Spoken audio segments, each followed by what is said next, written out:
तो next question हमारा है, अल्फा तो में दिया गया माइनस पावर टू से प्लस पावर टू के बीच में, और ये इसका सोल्यूशन है। तो हमारे पास tan अल्फा का वैल्यू पूछा गया, तो इसको सिंप्लीफाई करते हैं। cos थीटा से डिवाइड करते हमारा बनेगा 4 plus 5 tan theta is equal to 1 by cos theta, तो sec थीटा। अब दोनों तरफ होल स्क्वायर का तो हमारा हो जाएगा 16 plus 25 tan square theta plus plus हमारे पास जाएगा 5 का 20, 20 दूना 40, 40 tan theta is equal to sec square theta बोल तो 1 प्लस tan स्क्वायर थीटा। तो tan में हमने क्वाड्रेटिक बना लिया है। tan स्क्वायर थीटा हमारे पास 25 यहाँ पर है, यहाँ पर है, तो 24 tan square theta plus 40 tan theta plus 15 is equal to 0। ये हमारे पास tan में क्वाड्रेटिक का, बस हमें tan को सिंप्लीफाई करना है। तो tan थीटा हमारा बन जाएगा tan थीटा, ये फैक्टराइज देख लो, फैक्टराइज करने वाला तो सिंप्लीफाई में कर लो, -40 प्लस -15 20 स्क्वायर तो 1600, 1600 माइनस 4ac बोल तो 30 इंटू 24 है ना, अपॉन अपॉन 48। बस अब सिंप्लीफाई और करने वाले हैं, तो हमारा हो जाएगा tan theta is equal to -40 plus -15 1600, 1600 minus, अब इसको तुम्हें मल्टीप्लाई करना है, 4 3 12 2 हाथ लागे, 4 3 12 2 हाथ लागे, 3 दूना 6 7, 720 4ac होता ना, 20 स्क्वायर माइनस 4ac, मैंने गलती कर दी है, मैंने गलती की एक्चुअली में। तो 20 स्क्वायर माइनस 4 AC, तो AC मीन्स हमारा बनेगा 24 इंटू 60, तो ये 30 नहीं 60 होगा, 60 होगा, तो 720 इंटू 2 होगा। मैं थोड़ा सा गलती हुआ है, अब वो करे तो समझ गए।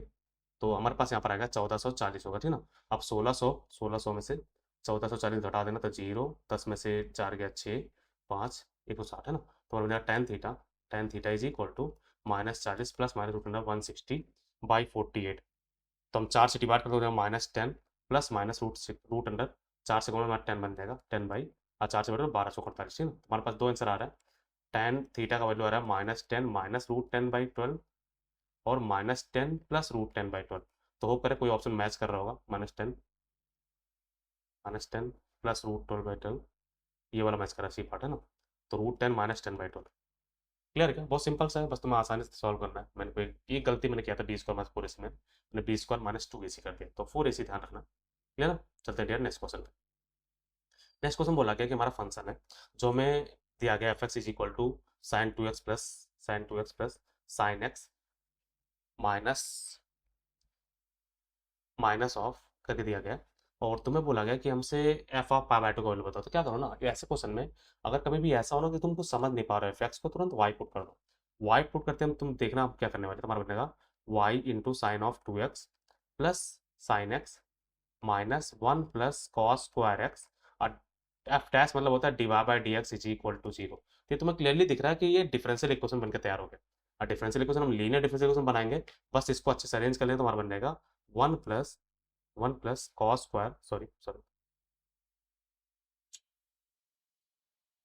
ये हमारा बन जाएगा 1 plus cos square x times of d y by d x plus plus y into sine 2x, okay minus होगा, माइनस होगा।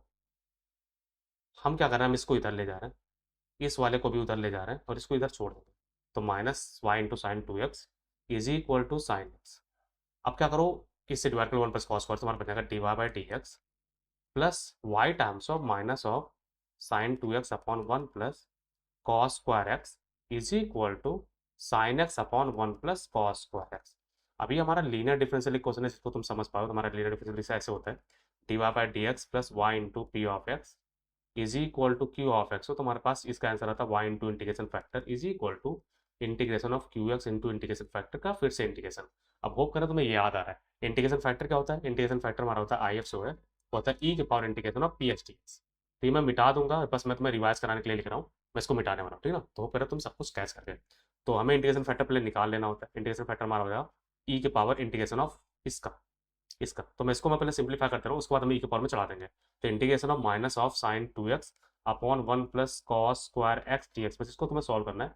अगर मैंने 1 प्लस कॉस स्क्वायर एक्स को टी बोला, तो कॉस स्क्वायर का डिफरेंस होता है 2 cos x into minus sine x, यानी माइनस साइन 2x, जो ऊपर तुम्हें क्लियरली दिख रहा है। अगर इसको मैंने टी बोला, ऊपर डी टी बन जाएगा, तो डी टी बाई टी हमारा होता है एल एन।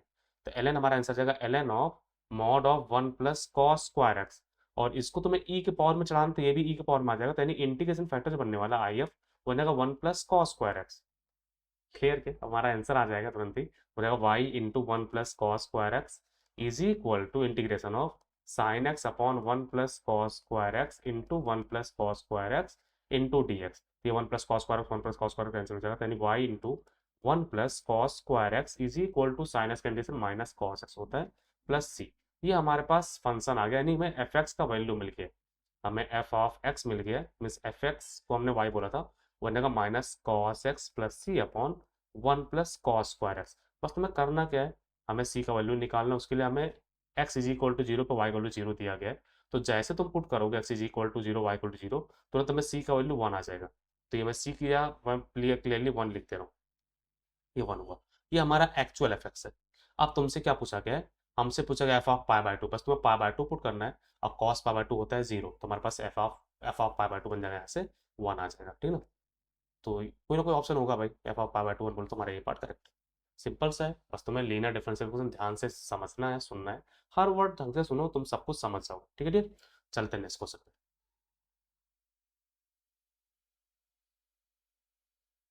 नेक्स्ट क्वेश्चन बोला गया है let O be the origin and position vector of A and B are given है, if internal bisector of A O B is meets the line A B at C, the length of O C पूछा गया है। तो मैं पहले diagram बनाता हूँ, बहुत प्रॉपर्ली देखना। ये ओरिजिन है, ये ए है, ये बी है। अब हमने बोला था पोजीशन वेक्टर ए और बी का दे रखा है, यानी हमें ए, एक हमारा ये है, ए का टू टू, मतलब मैं पॉइंट लिखता हूँ, ये बनेगा टू टू वन, और बी हमें दिया गया है, बी हमें दिया गया टू फोर फोर, ये हमारा ओरिजिन है, मतलब जीरो जीरो जीरो। अब आगे बोला गया है if internal bisector of A O B, यानी ये हमारा जो बाइसेक्टर है, ये इंटरनल एंगल बाइसेक्टर, ठीक है ना, meets line A B at C, इस पे सी पे मिल रहा है, देन हमसे ओ सी का लेंथ पूछ रहा है। अब बहुत ध्यान से सुनना, मीन्स प्रॉपर्ली सुनना प्लीज। इसका लेंथ हमारा, इसका लेंथ क्या है, रूट अंडर टू का स्क्वायर टू स्क्वायर, मीन्स इसका लेंथ थ्री है। इसका लेंथ हमारा है चार प्लस सोलह, तो सोलह सोलह बत्तीस, बत्तीस चार छत्तीस, छत्तीस का रूट छः, यानी ये रेशियो हमारा वन इज टू टू है। तो सेक्शन फॉर्मूले के तुरंत पॉइंट से निकाल लो, पॉइंट से सेक्शन फॉर्मूले के हिसाब से हमारा बनेगा। मैं एक्स कोऑर्डिनेट लिखता हूँ तो समझना, क्रॉस मल्टीप्लिकेशन होता है, तो चार प्लस दो, चार दो छः, छः बाई तीन बोलो तो टू, कॉमा वाई चार प्लस चार आठ, eight by three, comma two plus four six, six by three बोल तो टू। प्रॉपर्ली देख लेना भाई, मैं फिर से लिख देता हूँ। क्रॉस मल्टीप्लिकेशन होता है, तो चार प्लस दो छः upon a m plus m, है ना, तो छः बाई थ्री बोल तो टू, फिर चार प्लस चार आठ, eight by three, comma two plus चार सिक्स, सिक्स बाई थ्री बोल तो टू, बस इसका मॉड ले लो, तो मॉड हमारा बनना है, बस इसका मॉड हो गया root under four plus sixty four by nine plus four, तो जगह हमारा eight plus sixty four by nine, तो नौ बहत्तर, seventy two plus sixty four by three, नौ का हमारा थ्री हो जाएगा, तो हमारा रूट अंडर हो जाएगा चार तो छः, सात छः तेरह, one thirty six by three. अब वन थर्टी सिक्स हमारे पास, वन थर्टी सिक्स तुम्हें फैक्टराइज करते हैं वन थर्टी सिक्स, दो से डिवाइड कर, दो छक्के बारह, दो अठे सोलह, दो तीन चार, तो two root root thirty four हमारे पास एक ऑप्शन में है, तो टू बार हमारा root thirty four by three हमारा ये पार्ट करेक्ट है। बहुत ध्यान से करना भाई, ये हमारा बनेगा two root two by three into root of thirty four. तो बस केवल पॉइंट लिखना है, सेक्शन फॉर्म यूज करना है, तुम्हारा आंसर तुरंत आ जाएगा, ठीक है। चलते डियर नेक्स्ट क्वेश्चन पे। इसमें कुछ क्वेश्चन में बोला जा रहा है कि हमें एक एफ एक्स दिया गया है जिसका हमारा डोमेन हाफ से लेकर वन दिया गया है, और एफ एक्स डिफाइन किया गया, मैं एफ एक्स पे लिख देता हूँ, एफ एक्स हमारा है four root two x cube minus three root two x minus one. और तुमसे बोला गया कि फंक्शन हमारा एग्जैक्टली एक पॉइंट पर कट कर रहा है, दूसरा बोल रहा है कि हमारा पाई बाय ट्वेल्व यानी 15 डिग्री, कॉस 15 डिग्री सोल्यूशन है। तो पहले क्लियर कर ले भाई 15 डिग्री हमारा है कि नहीं है। अगर हम वैल्यू इसमें पुट करें 15 डिग्री कॉस 15, तो बन जाएगा फोर रूट टू कॉस 15, मतलब cos cube 15 minus three root two cos cos 15। मैं बस केवल वैल्यू पुट कर, अगर सेटिस्फाई करा तो वो सोल्यूशन है, बस सिंपल सा मैं ये बोल रहा हूँ, कॉस 15 माइनस वन, तो यहाँ से रूट टू कॉमन ले लें, रूट टू कॉमन लेते बन जाएगा four cos cube 15 minus three cos 15 minus one. ये हमारा बन जाएगा four cos cube theta minus three cos theta cos of three theta, यानी कॉस 45। और cos 45 one by root two होता है, one by root two into root two को plus one minus one zero होता है, यानी ये पार्ट तो भाई करेक्ट है। ये पार्ट तो करेक्ट है, क्लियर क्या। ओके, और ये रू हाफ से लेके वन के बीच में लाई भी करता है, ठीक। अब आते हैं ये पॉइंट पे कि हमारा एग्जैक्टली एक पॉइंट पे कट करा नहीं कर रहा, तो पहले ग्राफ बनाओ, ग्राफ मतलब एग्जैक्टली तुम्हें बस केवल हाफ से लेके 1 के बीच में ही बनाना है। तो एग्जैक्टली 1 अगर मैंने पुट किया तो एग्जैक्टली 1 पुट करने पर √2 - 1 यानी पॉजिटिव वैल्यू, √2 - 1 पॉजिटिव वैल्यू। और अगर मैंने हाफ पुट कर दिया, हाफ वैल्यू पुट करो, तो 4√2 इंटू 1/8, 4√2 इंटू 1/8 -3√2 इंटू 1/2 -1, तो हमारा बन जाएगा √2/2 -3√2/2 -1 यानी -2√2/2 यानी -√2 - 1 यानी नेगेटिव आ रहा है। तो भाई एक तो आना ही आना है, दो भी हो सकते हैं, तीन भी हो सकते हैं। तो हम क्या करेंगे, बस इसको डिफरेंशिएट मार के इसका ग्राफ बना देते हैं। इसको डिफरेंशिएट जब मारेंगे तो एफ डैश एक्स हमारा बन जाएगा, एफ डैश एक्स बन जाएगा 12√2 x² -3√2, और 3√2 कॉमन ले लो, 3√2 कॉमन बन जाते हैं, हमारा बन जाएगा ये 4x² -1। और हाफ से लेके 1 में अगर मैं पुट करूँ, हाफ से लेके 1, तो ये निगेटिव आ रहा है, यानी डिक्रीजिंग है। बहुत अजीब सा आ गया। अगर मैं इसमें एग्जैक्टली 1 पुट कर दूं, यार कर ही लेते हैं ना, मैं डिक्रीजिंग इंक्रीजिंग क्यों बोल रहा हूँ। 4x² -1 मैं greater than equal to zero, greater than zero कर दे रहा हूँ, तो हमारा बन जाएगा 2x+1 into 2x -1 less than zero, यानी माइनस हाफ से लेके प्लस हाफ, ये कनेक्ट किया, प्लस माइनस प्लस।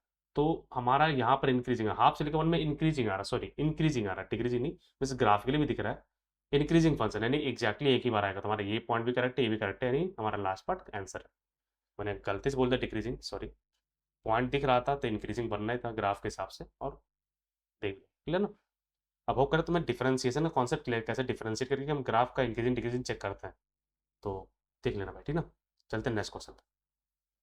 नेक्स्ट हमसे बोला गया है कि ए हमें दिया गया है, उसके बाद डिटरमिनेंट ऑफ 2a का होल क्यूब हमारा 2 की पावर 21 है, देन अल्फा का तुमसे वैल्यू पूछा गया, ठीक है। ओके, अगर मैं इसका डिटरमिनेंट देखो, तुम्हारा डिटरमिनेंट हमारा अल्फा² माइनस बीटा स्क्वायर, और alpha beta belongs to Z है, मैंने इंटीजर है। मैं लिखता हूँ, इसको लिखता हूँ, तुम्हारे पास 2a का डिटरमिनेंट का क्यूब जो बोला गया है वो हमारा 2 की पावर 21 है ना।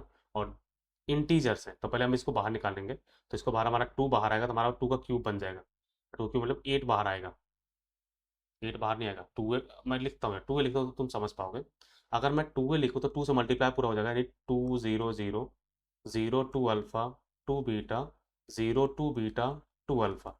इसका मैं डिटरमिनेंट अगर लूँ, इसका डिटरमिनेंट ऑफ 2a अगर कर दूँ तो हमारा बन जाएगा 2 times of 4 alpha minus 4 beta square, तो यानी हमारा 8 बाहर आएगा, 8 times of alpha minus beta square, और इसका क्यूब करना है, तो हमारा 2 का cube alpha minus beta square है, और इसका क्यूब करना है, क्यूब करते मतलब हमारा बन जाएगा 2 की पावर 9। तो 2 की power 9 times of alpha minus beta square का whole cube is equal to 2 की पावर 21 दिया गया है।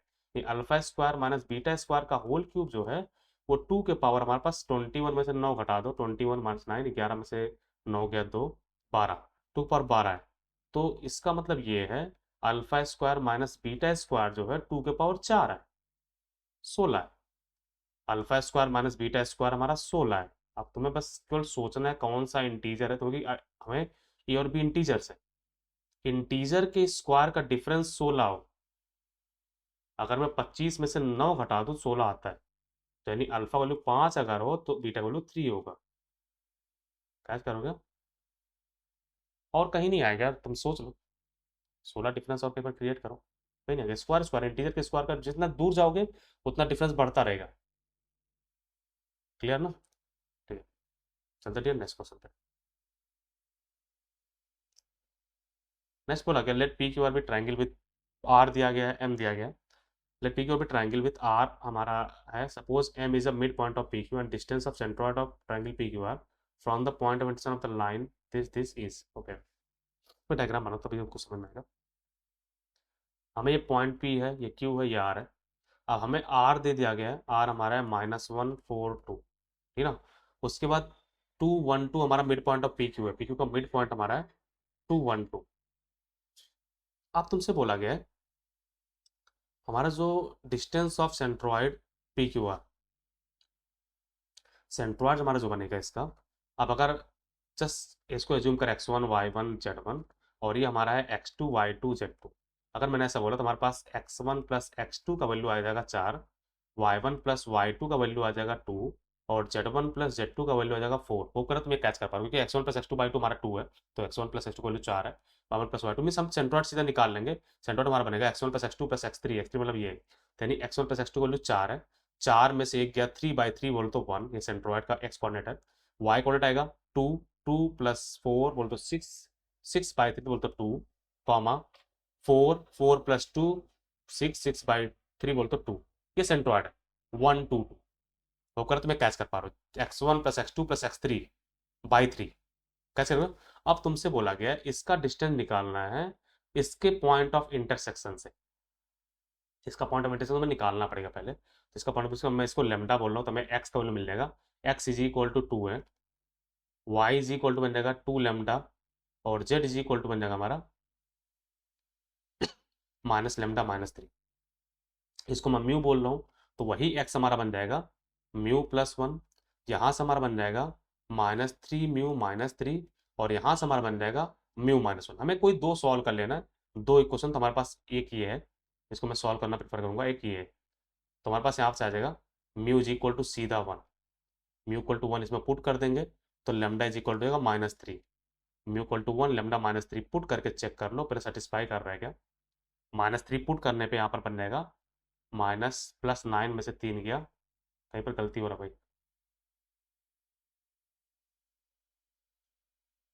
ओके -3 यहाँ पुट करना है, सॉरी सही, -3 यहाँ पर पुट करना है तो -6 बन जाएगा, और म्यू 1 पुट करना है तो -6 यहाँ पर, मेरी हमें पॉइंट मिल गया, पॉइंट हमें lambda mu equal to 1 put कर दो, पॉइंट हमारा बन जाएगा 2 कॉमा माइनस -6 कॉमा 0,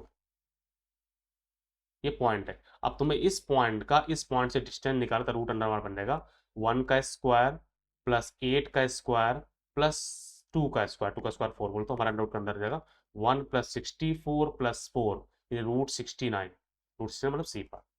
बहुत सिंपल सा है। अब दो लाइन का इंटरसेक्शन तुम्हें क्लियर होना चाहिए, पहला लाइन को हमने लेमडा बोला है ताकि जनरल पॉइंट लिख पाऊँ, और इंटरसेक्शन है तो इसको मैंने म्यू बोला है, ये जनरल पॉइंट यहाँ से भी इंटरसेक्शन है, दोनों जनरल पॉइंट सेम होंगे, बस तुम कोई दो इक्वेशन सॉल्व कर लो और वेरीफाई कर लो कि एक्चुअली इंटरसेक्टिंग है कि नहीं। मैंने वेरीफाई कर लिया, क्योंकि लेमडा को -3 इधर पुट कर दो, म्यू इक्वल टू 1 इधर पुट कर दो, तो यही पॉइंट आएगा 2 -6 0, तो ये पॉइंट ऑफ इंटरसेक्शन है, सेंट्रोइड है, बस इनके बीच का डिस्टेंस निकालो, ठीक है।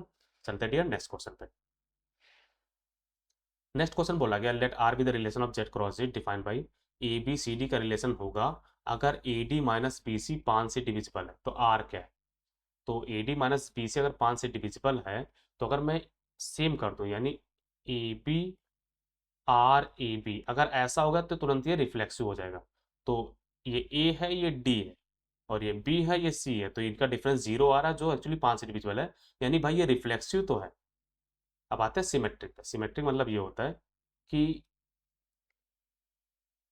ऐसे ए बी आर अगर सी डी है तो c d R a b होना चाहिए। तो ये अगर है इसका मतलब ये है कि a D minus B c 5 से डिविजिबल है, 5 लेमडा जैसा है, ये है।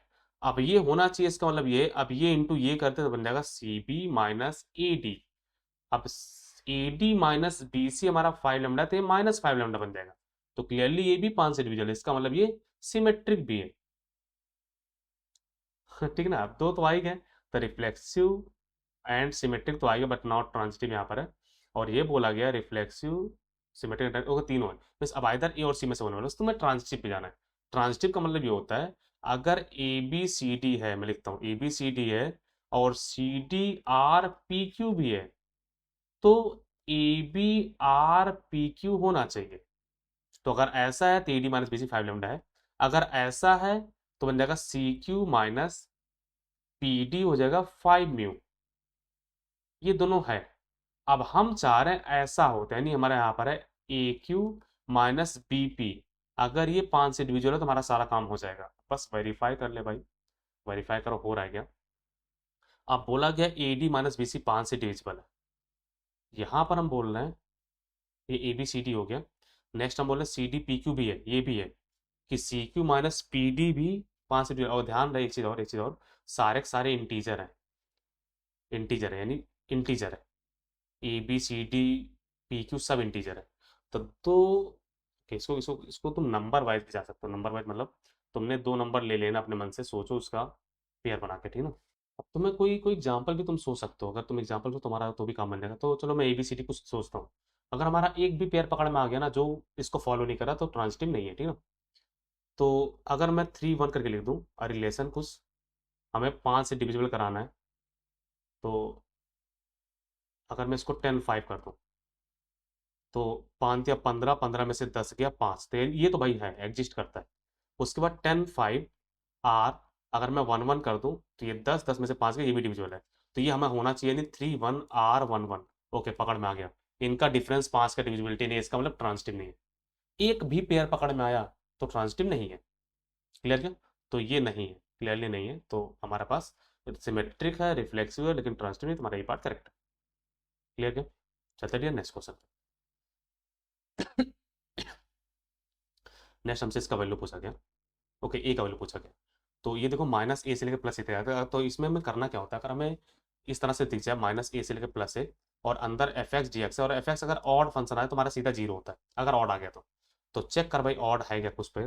तो x को -x से रिप्लेस करेंगे। अगर मैंने -x -x से रिप्लेस किया तो ये -n खा जाएगा, ये भी -n खा जाएगा, और ये -n बाहर कर देगा। -n बाहर किया तो ऊपर आ जाएगा, ठीक है। यहाँ पर -n खा गया, भी -n खा गया, और साइन x यहाँ पर एक -n आ जाएगा। -x करेंगे तो बस -x के पावर 2023 -n आएगा, फिर ये भी ऊपर जाएगा। तो मैं लिखता हूँ तो भी समझ में आएगा। तो हमारे पास हो जाएगा -π/2 से +π/2 तक। ये मैं आई लिख रहा हूँ, आई इज इक्वल टू हो जाएगा x² cos x अपॉन 1 + पाई की power x plus 1 plus sine square x upon 1 plus e के पावर साइन ऑफ x के पावर 2023 dx। ये तो मैं x को -x से रिप्लेस करूंगा तो वही वही मतलब वापस आ जाएगा।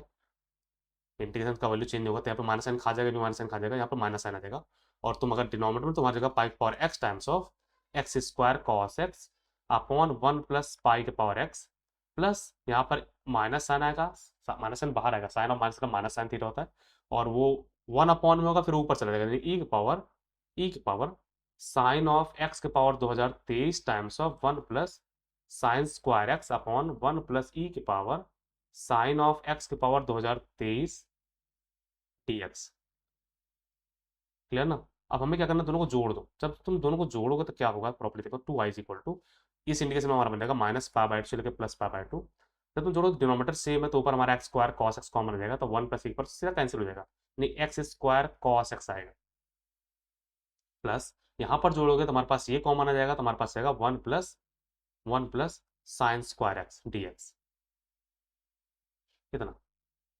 अब बस तुम्हें इसको सिंप्लीफाई करना है, तुम्हारा आंसर आ जाएगा। ओके, सब इवन फंक्शन है, तो अगर इवन है, ये भी इवन है, ये भी इवन है, और ये हमारा 1 कांस्टेंट है, तो मैं लिखता हूँ इसको, तो तुम समझ पाओगे। इसको तुम लिख सकते हो 2 टाइम्स ऑफ 0 से लेकर π/2, से π/2 x² cos x plus plus sine square x plus 1 dx। अब बस तुम्हें इंटीग्रेशन करना है, प्रॉपर इंटीग्रेशन कर लो, तुम्हारा आंसर आ जाएगा, ठीक ना। अब हमें इसको प्रॉपर इंटीग्रेशन करने पड़ेगा, हमारे पास कोई ऑप्शन नहीं था, 2 से 2 कैंसिल हो जाएगा, पहले कैंसिल करा लो।